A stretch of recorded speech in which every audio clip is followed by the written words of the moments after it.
मैं काल चक्र हूं। भूतकाल, वर्तमान और भविष्य मुझ में समाहित है। भूतकाल और वर्तमान तो आप जानते ही हैं। हम आपको बताएंगे भविष्य फ्यूचर सेल्फी में। जय जय सीताराम। भारतीय संस्कृति में ज्योतिष को वेदों का तीसरा नेत्र कहा जाता है।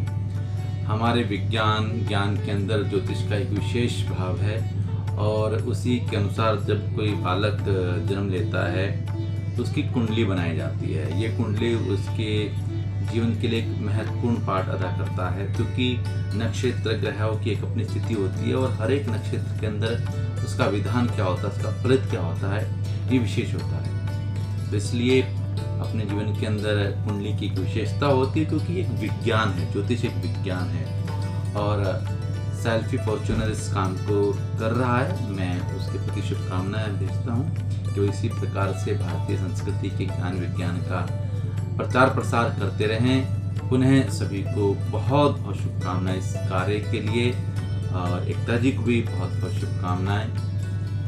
जय जय सीताराम। ग्रहों की स्थिति, आपकी कुंडली 12 घर और 9 ग्रह। आपके जन्म से आपके ग्रहों का स्थिति का जो वर्णन आता है वो कुंडली में आता है। और अगर आपके पास कुंडली नहीं है तो आप दिशाहीन हैं। आपके पास किसी तरह की कोई दिशा नहीं है। आप अंदाजे में लठ चला रहे हैं, वो लगे या ना लगे। अगर आपके पास कुंडली होगी तो आपको उन 12 घरों में 9 ग्रहों की स्थिति स्पष्ट होगी और आपके जीवन के उतार चढ़ाव कैसे होंगे, कहाँ होंगे, कब होंगे, इस सब का ज्ञान आपको होगा। कुंडली अवश्य बनवाइए। अगर आपके पास ज्ञाता है तो बहुत बढ़िया, नहीं तो अपनी जन्म तिथि, स्थान और समय हमें भेज दें। हम आपको कुंडली बना के भेजेंगे और कुंडली के साथ साथ आपको आने वाली घटनाओं के बारे में भी जानकारी देंगे और उनके कारण और निवारण का भी आपको ज्ञान कराएंगे। तो हमारे कार्यक्रम को देखने के साथ साथ आपको ज्ञानवर्धन भी करना है और अपने भविष्य के बारे में भी जानकारी लेनी है। इसके लिए आप हमसे संपर्क कर सकते हैं। नमस्कार साथियों, फ्यूचर सेल्फी के एक नए कार्यक्रम में एक बार फिर हम आपके सामने हैं। पिछले कार्यक्रम में हमने कुंडली के महत्व और इसे बनवाने के महत्व के बारे में चर्चा की थी। इस दौरान हमें यह भी पता चला कि सारी सृष्टि की बागडोर विधाता के हाथ में होने के बावजूद हमारे वैदिक मंत्रों में इतनी ताकत है कि उनके जाप से हम मृत्यु का रास्ता भी रोक सकते हैं। इस संबंध में पंडित जी ने हमें ऋषि मार्कंडेय का उदाहरण दिया था, जिन्होंने अपनी मृत्यु को हराकर अमरत्व प्राप्त किया। लेकिन यह जान लेना ज़रूरी है कि वह इस आपदा को तभी टाल पाए जब उन्हें पहले से इसका आभास हो गया। आप भी अपने जीवन में आने वाली किसी भी समस्या को फ्यूचर सेल्फी बनवाकर टाल सकते हैं। आपको पहले से आने वाले संकट का आभास होगा तो आप उससे बचाव के लिए तैयार होंगे। हम यह तो जानते हैं कि कुंडली हमारे जन्म के समय के ग्रहों के आधार पर बनाई जाती है। तो यह ग्रह कैसे चलते हैं और कब, कहाँ, कैसे अपनी दिशा बदल लेते हैं, इनकी दिशा बदलने या एक घर से दूसरे घर में जाने का हमारे जीवन पर क्या प्रभाव पड़ता है, इस बारे में आज हमें विश्व प्रसिद्ध ज्योतिषाचार्य पंडित यशपाल जी महाराज विस्तार से जानकारी देने वाले हैं। हम पंडित जी का अपने स्टूडियो में स्वागत करें। उससे पहले आपको बता दूं कि आप अपनी फ्यूचर सेल्फी बनवाने के लिए आपकी टीवी स्क्रीन पर स्क्रॉल कर रहे टेलीफोन नंबर पर संपर्क कर सकते हैं। बहुत से दर्शकों ने हमसे शिकायत की है कि उनके फ़ोन हम उठाते नहीं हैं, तो जब लाइनें ज़्यादा व्यस्त हो जाती हैं तो हम फ़ोन नहीं उठा पाते हैं। लेकिन आप धैर्य रखिए, कुछ समय बाद ही फ्यूचर सेल्फी की टीम आपसे संपर्क करेगी। तो पंडित जी, हमारे स्टूडियो में आपका बहुत बहुत स्वागत है। हमारे दर्शकों को बताइए कि ग्रह कितने होते हैं और उनकी चाल कैसी होती है। प्रिय दर्शकों, ये फ्यूचर सेल्फी आपके बहुत काम की है और आपके जीवन में बहुत ज़बरदस्त परिवर्तन आ सकता है। क्योंकि ज्योतिष मार्गदर्शक है। ज्योतिष के द्वारा हम बहुत कुछ जान सकते हैं, भूतकाल, भविष्य, वर्तमान, सब कुछ उससे जाना जा सकता है। क्योंकि ज्योतिष टोटल मैथ है, पूरा गणित है।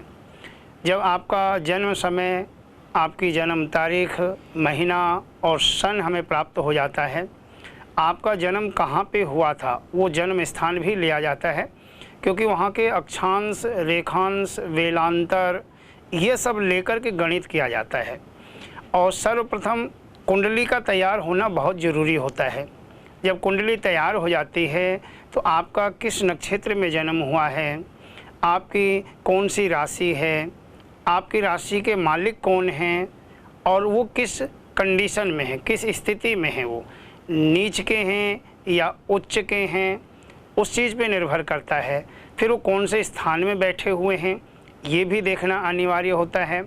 फिर जिस स्थान पे बैठे हैं उस स्थान के जो मालिक हैं उनके साथ में उनका व्यवहार कैसा है, वो मित्र हैं या शत्रु हैं, ये सारी चीज़ें देखी जाती हैं।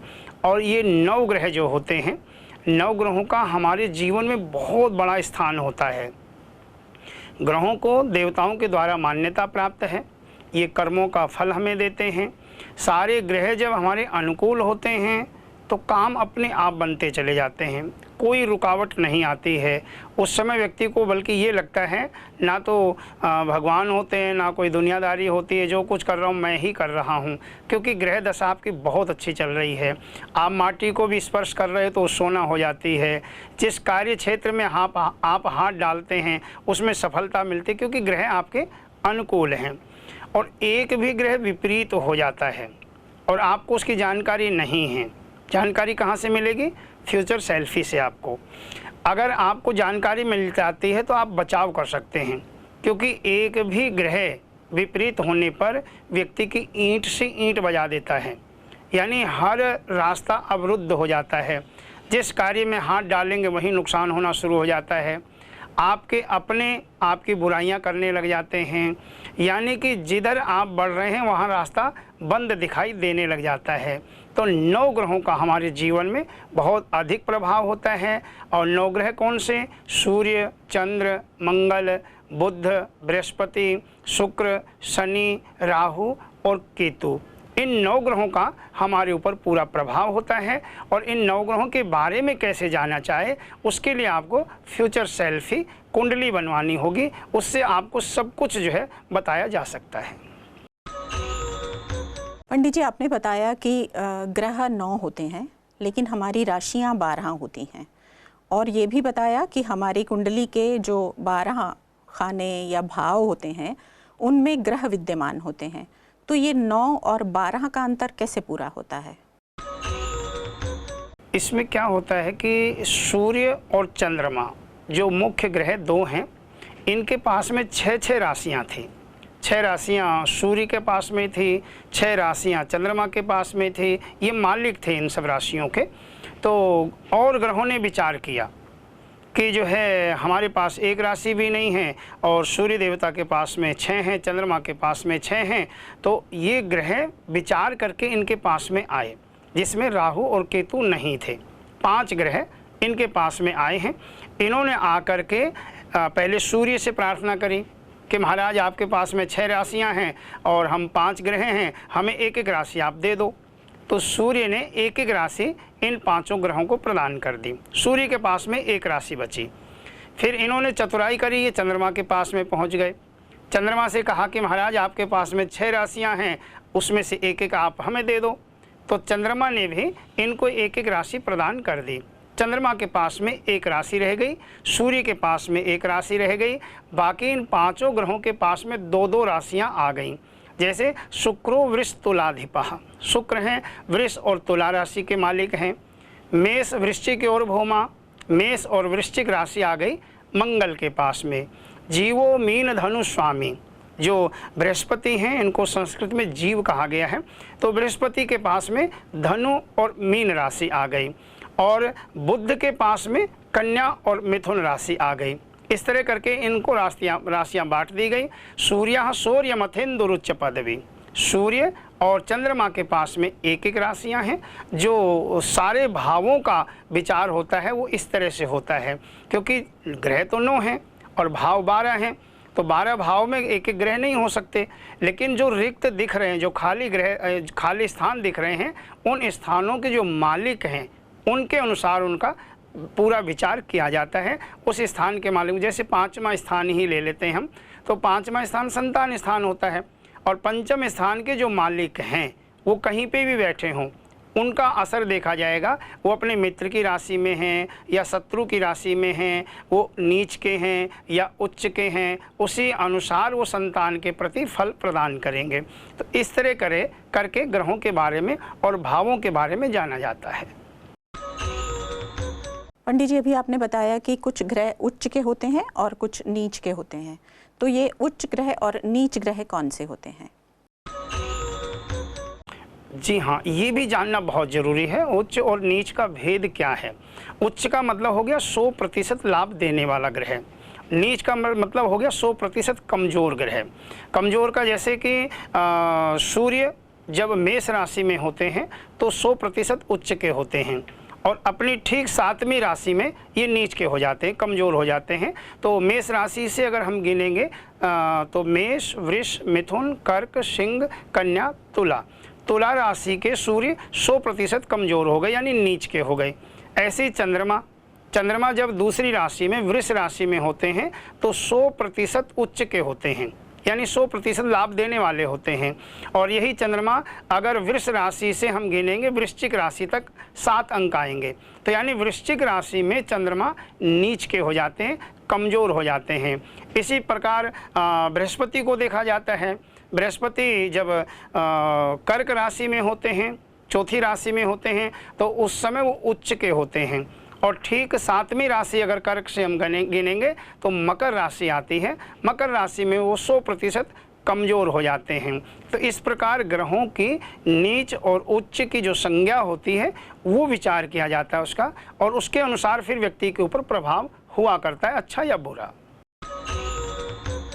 हम जानते हैं कि जो हमारी कुंडली के 12 भाव हैं वो हमारे जीवन के विभिन्न पहलुओं का प्रतिनिधित्व करते हैं। तो ग्रहों की दशा कैसे बदलती है, और क्या इनका कोई एक निश्चित समय होता है कि ये इतने समय इस ग्रह की इस खाने में रहेंगे, इस घर में रहेंगे, और इतने समय के पश्चात ये दूसरे खाने की तरफ प्रस्थान कर जाएंगे? जी हाँ, एकता जी, बहुत अच्छा प्रश्न है आपका, क्योंकि चंद्रमा एक दिन में राशि बदल लेते हैं और हर ग्रह की एक समय सीमा होती है।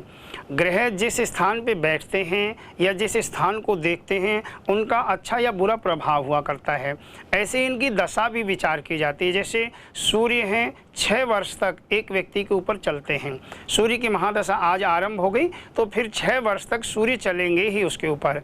ऐसे ही चंद्रमा है, चंद्रमा की 10 वर्ष की गति मानी गई है। चंद्रमा की 10 वर्ष तक एक व्यक्ति के ऊपर महादशा चला करती है। मंगल हैं, मंगल 7 वर्ष तक एक व्यक्ति के ऊपर चलते हैं।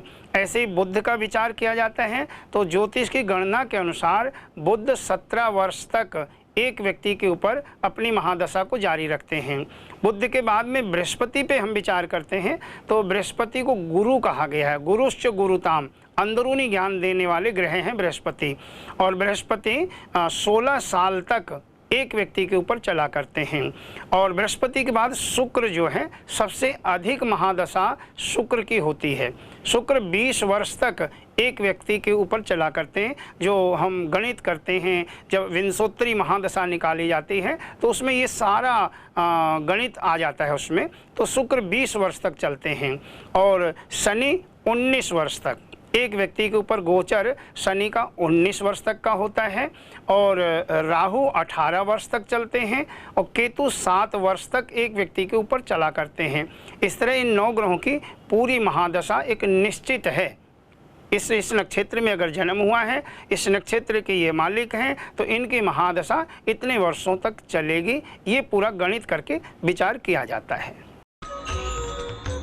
पंडित जी, अगर हमारे दर्शकों में से कुछ लोग फ्यूचर सेल्फी बनवाते हैं तो क्या वो अपने सामने अपनी कुंडली को रख कर जो आपने बताया है उसके आधार पर क्या वो अपनी ग्रह दशा का अंदाज़ा लगा सकते हैं? बिल्कुल लगाया जा सकता है, लेकिन लगाना नहीं चाहिए। शास्त्र ये कहते हैं आपको जब भी ज्योतिषीय विचार करना है तो एक ज्योतिषाचार्य के पास में जाना जरूरी है। देखिए, कंप्यूटर में एक सीमा है, एक सॉफ्टवेयर डाला गया है, उसकी एक लिमिट है, आप उस लिमिट में ही देख सकते हैं। उसमें जैसे कि कन्या लगन के बारे में विचार दिया गया है। अब 100 लोगों की कन्या राशि है या 100 लोगों की कन्या लगन है। अब सबके ऊपर एक ही विचार आएगा कि इस महीने या इस वर्ष में शादी होने के योग हैं। अब वो कुंडली चाहे छोटे बच्चे की हो, चाहे किसी युवा की हो, चाहे किसी वृद्ध की हो। अब किसी वृद्ध की लगन के हिसाब से अगर उसको हम पढ़ेंगे और आ रहा है कि इस वर्ष शादी का योग बन रहा है, तो उसमें क्या होगा, ज्योतिष झूठी लगती है। तो इसीलिए जो है ना, एक सॉफ्टवेयर के ऊपर आपको निर्भर नहीं रहना है, किसी एक अच्छे ज्योतिषाचार्य से आपको संपर्क करने की आवश्यकता पड़ती है। और फ्यूचर सेल्फी इसीलिए हमने ये बनाई लोगों के लिए, ताकि आपको हम पूरी सुविधा दे सकें। ज्योतिष बहुत आगे तक का हमें बता सकती है, और जब हमें समस्या का पता चल जाता है कि ये समस्या हमारे जीवन में आने वाली है, इस महीने में आने वाली है या इस वर्ष में आने वाली है, और केवल हम बताते नहीं हैं, हम आपको उसका समाधान भी बताएंगे। और जब आप समाधान कर लेंगे तो निश्चित उस चीज़ से आपका बचाव हो जाएगा। इसीलिए कभी भी हो कुंडली को स्वयं नहीं देखना चाहिए। काफ़ी लोग होते हैं कंप्यूटर में खुद ही कुंडली के मिलान कर लेते हैं। अब बाद में क्या होता है कि बहुत सारी समस्याएं आया करती हैं। इतिहास पुराणादि वेद शास्त्र विधिम बिना केवला हेतु की भक्ति उत्पाता एव केवलम, यानी इतिहास पुराण की विधि के बिना अगर कोई कार्य किया जाता है तो फिर वहाँ उत्पात होते हैं, वहाँ पे अच्छा लाभ नहीं मिला करता है। इसलिए प्रिय दर्शकों, इस चीज़ का आपको विशेष करके ध्यान रखना होगा। आप अच्छे ज्योतिषाचार्य संपर्क करें और अपनी कुंडली का निरीक्षण करवाएं। कंप्यूटर में भी बाद में लिखा होता है कि किसी अच्छे ज्योतिषाचार्य से आप संपर्क करें। तो आज का कार्यक्रम हम यहीं समाप्त करते हैं और अगले कार्यक्रमों में हम इसी तरह कुंडली पर चर्चा करते रहेंगे। आज का राशिफल भाद्रपद महीना है, कृष्ण पक्ष की प्रतिपदा तिथि है। मेष राशि वालों के लिए आज का दिन बहुत अच्छा है। फिर भी आपको हनुमान चालीसा का पाठ करना चाहिए, ये आपके लिए बहुत अच्छा रहेगा।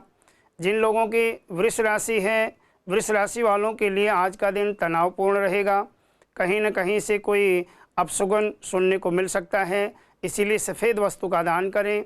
और जिन लोगों की मिथुन राशि है, अगर आप वाहन खरीदने के बारे में सोच रहे हैं तो अच्छा सोच रहे हैं, वाहन का सुख आपको प्राप्त हो सकता है।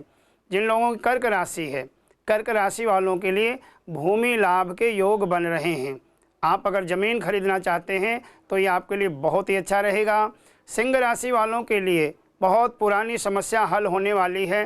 कोर्ट कचहरी आदि का अगर कुछ चक्कर चल रहा है तो उसमें आपको बहुत बड़ी राहत मिलने वाली है। जिन लोगों की कन्या राशि है, विद्यार्थियों के लिए खेल कूद के लिए आज का दिन बहुत अच्छा है। और महिलाओं के लिए धर्म से जुड़ी हुई बहुत कुछ अच्छी जानकारियाँ मिल सकती हैं।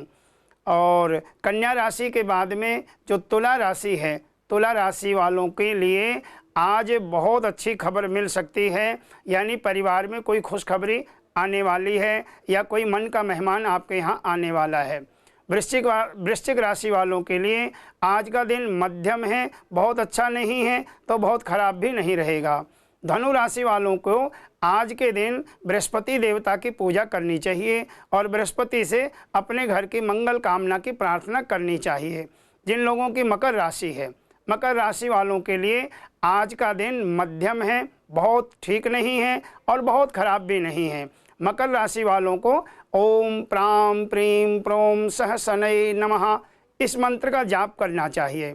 और जिन लोगों की कुंभ राशि है, दुर्घटना आदि के योग बन रहे हैं आज, तो वाहन चलाते समय थोड़ी सावधानी बरतने की आवश्यकता है। जिन लोगों की मीन राशि है, आपके मालिक बृहस्पति हैं, बृहस्पति आपके अनुकूल हैं। कोई भी अगर ऑफिस खोलने का विचार है या कोई दुकान खोलने का विचार है तो बहुत अच्छा सोच रहे हो। आज अगर कार्य आरंभ करोगे निश्चित रूप से कामयाबी प्राप्त होगी।